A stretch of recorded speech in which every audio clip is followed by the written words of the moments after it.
Assalamualaikum warahmatullahi wabarakatuh. Shalom, Om Swastiastu, Namo Buddhaya, salam kebajikan bagi kita semua. Perkenalkan, kami dari kelompok 2, Sosiologi Hukum, dengan anggota yang pertama, Argen Muhammad Adli, Daniel Iman Jumanta, Monica Priscilia, Nabila Azahra, Ran Hamidatur Rahim, Reisha PBI Syarani, Sela Andini. Kali ini, kami akan memaparkan hasil analisis kami mengenai hukum dan kesebandingan dalam kasus korupsi Heri Nur Hayat untuk mata kuliah Sosiologi Hukum, Prodi Pendidikan Sosiologi, Fakultas Pendidikan Ilmu Pengetahuan Sosial, dengan dosen pengampu Bapak Dr. Ridwan Purnama SH MSI dan Ibu Novianti SPD MH. Hukum memiliki prinsip yang seringkali bergesekan satu sama lain antara kepastian hukum dan kesebandingan. Kepastian hukum merupakan substansi yang berperan sebagai ketentuan hakiki yang telah disepakati berbagai pihak dan menjadi referensi utama terkait penegakan hukum. Sedangkan kesebandingan mengutamakan diberlakukannya perspektif subjektif terhadap penegakan hukum demi menjunjung tinggi nilai keadilan. Hal tersebut sesuai dengan pendapat Surjono Sukanto atau guru besar sosiologi mengenai kepastian hukum dan kesebandingan dalam bukunya yang berjudul Pokok-Pokok Sosiologi Hukum. Apabila kepastian hukum dijadikan perspektif utama, terdapat kekhawatiran jika nantinya keadilan tidak dapat mencapai secara opsional, dikarenakan sistem hukum yang terlalu kaku dan sukar menerima perubahan sosial yang mungkin terjadi di masyarakat. Sedangkan apabila kesebandingan dijadikan perspektif utama, kepastian hukum yang seharusnya menjadi fundamental utama, sekaligus instrumen penjamin bagi pelaksanaan ketertiban hukum masyarakat dapat kehilangan keefektifannya. Dikarenakan sistem hukum yang terlalu bergantung pada aspek emosional manusia. Maka dari itu, kelompok kami menggarap hubungan antara kepastian hukum dan kesebandingan dengan judul Analisis Keterkaitan Antara Kepastian Hukum dan Kesebandingan dalam Kasus Korupsi Heri Nur Hayat.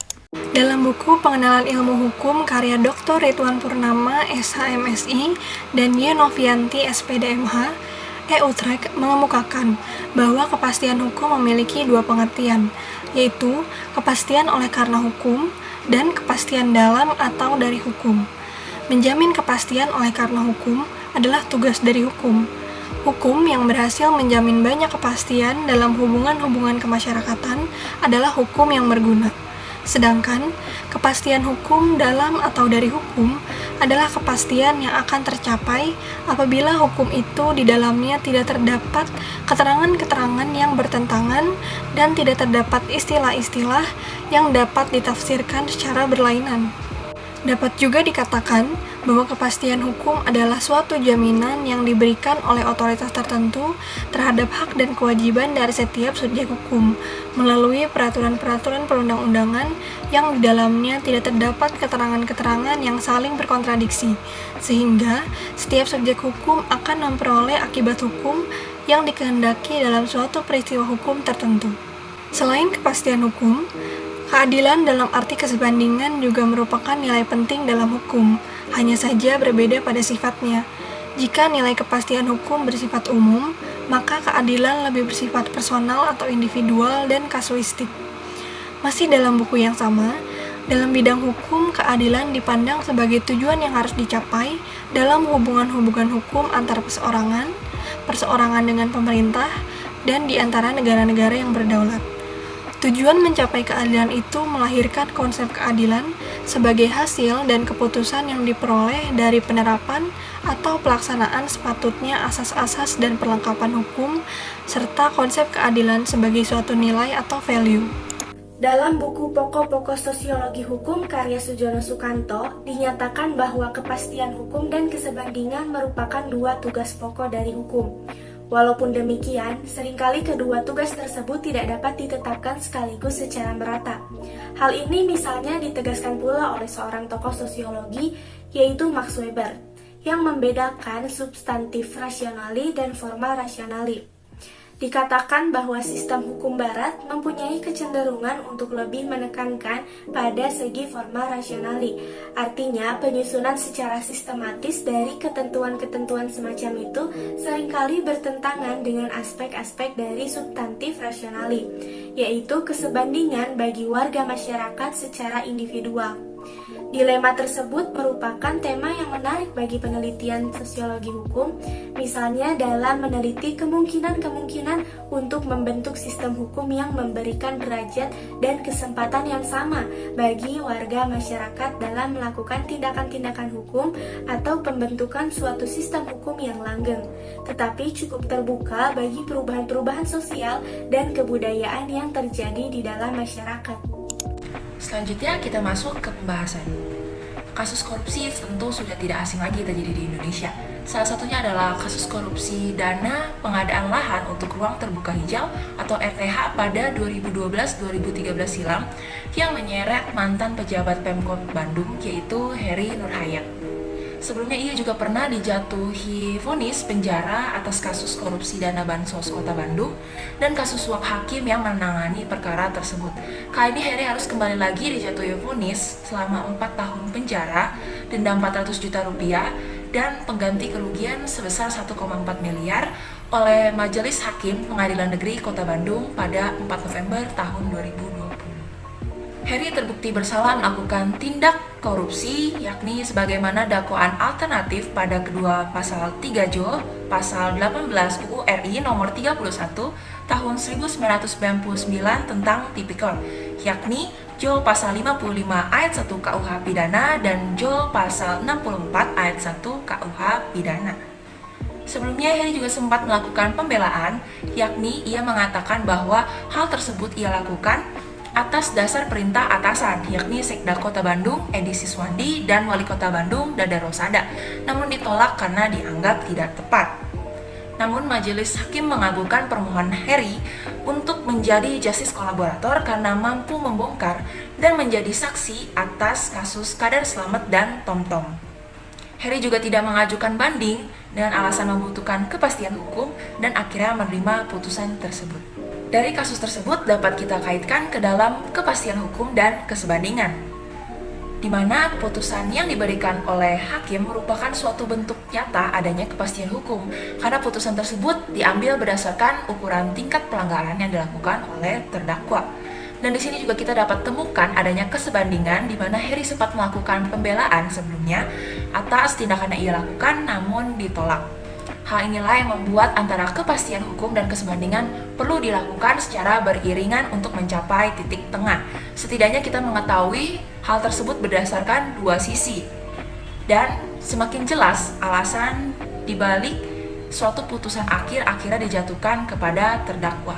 Wawancara yang telah kami lakukan terhadap beberapa narasumber terkait isu yang sedang kami bahas. Untuk memperlancar bagian ini akan diberikan 3 pertanyaan. Kepastian hukum dalam bentuk penegakan hukum terhadap para pelaku korupsi telah sesuai?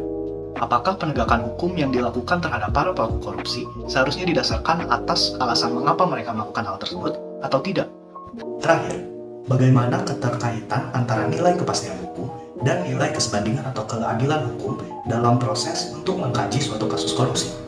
Narasumber mengemukakan bahwasannya kepastian hukum terkait kasus korupsi dirasa telah cukup dengan adanya eksistensi dari Undang-Undang Nomor 31 Tahun 1999 terkait tipikor. Sumber menyadari akan adanya kekeliruan di dalam sistem hukum yang menangani para pelaku korupsi tersebut.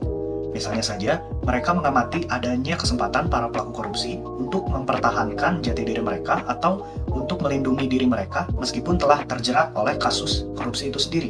Terkait hal tersebut, narasumber sepakat bahwasannya bukanlah kepastian hukum yang seharusnya disalahkan di dalam peristiwa ini, tetapi implementasi dari kepastian hukum itu sendiri. Jawaban para narasumber terkait pertanyaan kedua terdengar cukup abstrak.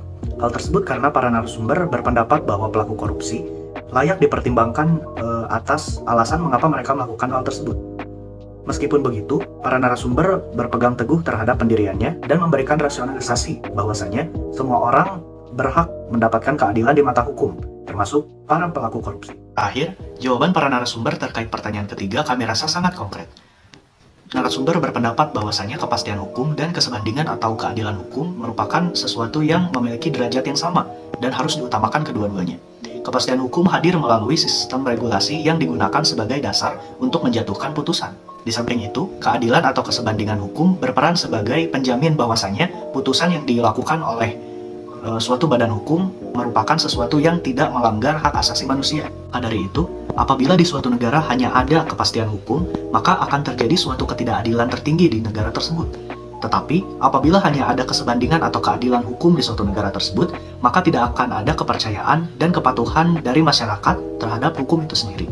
Selanjutnya adalah penanganan dan solusi dari pihak berwenang. Seperti yang telah dipaparkan sebelumnya, putusan yang akhirnya dijatuhkan oleh majelis hakim terkait kasus korupsi dana pengadaan lahan pembangunan ruang terbuka hijau adalah vonis selama 4 tahun pidana dan denda sebesar 400 juta rupiah, serta uang pengganti kerugian sebesar 1,4 miliar rupiah. Dalam kasus ini, pengadilan juga mempertimbangkan alasan dibalik putusan tersebut, antara lain karena Harry kooperatif selama persidangan dan dapat menjadi justice co-blater atau JC, karena mampu membongkar dan memberikan kesaksian terdakwa lain, yaitu perkara Kadar Slamet dan Tom-Tom. Selain itu, terkait kasus korupsi yang kian marak di Indonesia secara keseluruhan, pemerintah juga mengambil langkah pencegahan dan penanganan, yakni dengan membuat perundang-undangan untuk kepastian hukum, perilaku korupsi, dan pembentukan lembaga-lembaga anti korupsi. Selain itu, pengawasan dan pemerintahan yang lebih transparan juga berusaha dilakukan guna membuktikan keseriusan pemerintah dalam menangani kasus korupsi tersebut. Dari kasus-kasus ini, pemerintah menghimbau kepada masyarakat untuk dapat lebih selektif dalam memilih pemimpin di negeri ini. Kesimpulannya adalah, kepastian hukum merupakan tuntunan pertama kepada hukum yang berfungsi positif, yaitu berlaku dengan pasti. Dalam meneliti kemungkinan-kemungkinan untuk membentuk sistem hukum yang memberikan derajat dan kesempatan yang sama bagi para warga masyarakat dalam melakukan tindakan-tindakan hukum atau pembentukan suatu sistem hukum yang langgeng. Dalam contohnya adalah kasus korupsi dana pengadaan lahan untuk ruang terbuka hijau atau RTH oleh mantan PKD pemerintah Kota Bandung, yaitu Harry Nurhayat. Dari kasus tersebut dapat dikaitkan ke dalam kepastian hukum dan kesebandingan, di mana vonis yang diberikan oleh majelis hukum merupakan suatu bukti nyata adanya kepastian hukum. Putusan tersebut dijatuhkan berdasarkan ukuran pelanggaran yang dilakukan oleh terdakwa.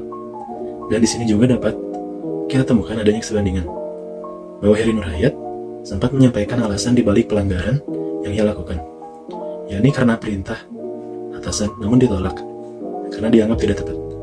Dari hasil observasi dan wawancara kami dapat menyimpulkan bahwa narasumber mengemukakan bahwasannya kepastian hukum terkait kasus korupsi telah dirasa cukup dengan eksistensi UU nomor 31 tahun 1999 tentang tipikor. Selain dari itu, mereka menyadari adanya kekeliruan, terutama pada kenyataan di mana pelaku korupsi agaknya masih bisa melindungi diri meskipun telah dihadapkan dengan kepastian hukum yang kokoh. Pemerintah juga mengambil langkah pencegahan dan penanganan, yakni dengan membuat perundang-undangan untuk kepastian hukum, perilaku korupsi, dan pembentukan lembaga-lembaga anti korupsi. Saran yang dapat kami sampaikan meliputi dua pihak yang terlibat. Pertama, pihak pemerintah harus mampu memperkuat peranan KPK dalam pemberantasan kasus korupsi di Indonesia. Jangan sampai para oknum pejabat takut tertangkap, sehingga peranan KPK tidak lagi diperkuat dan dilupakan begitu saja. Padahal kasus korupsi sangat merugikan negara, khususnya kami yang bersatu sebagai rakyat biasa. Jika lembaga pemerintahan dan regulasi yang mengatur korupsi sudah ada, maka akan berlanjut kepada saran yang selanjutnya, yaitu kami berharap para pejabat yang menduduki pemerintahan Indonesia dapat menanamkan kesadaran pada dirinya untuk berbuat jujur dan menghindarkan diri dari kasus korupsi sekecil apapun. Jika kedua hal ini dapat dilaksanakan dengan seoptimal mungkin, maka langkah selanjutnya adalah penegakan hukum di Indonesia kepada para pelaku korupsi dipertegas agar dapat menimbulkan efek jerat kepada pelaku maupun para pejabat yang lain, sehingga kasus korupsi di Indonesia dapat sungguh-sungguh menghilang dari sistem pemerintahan di negara Indonesia. Baik, sekian yang dapat kami sampaikan. Kurang lebihnya mohon maaf. Semoga video ini menjadi ilmu bagi kita semua. Wassalamualaikum warahmatullahi wabarakatuh.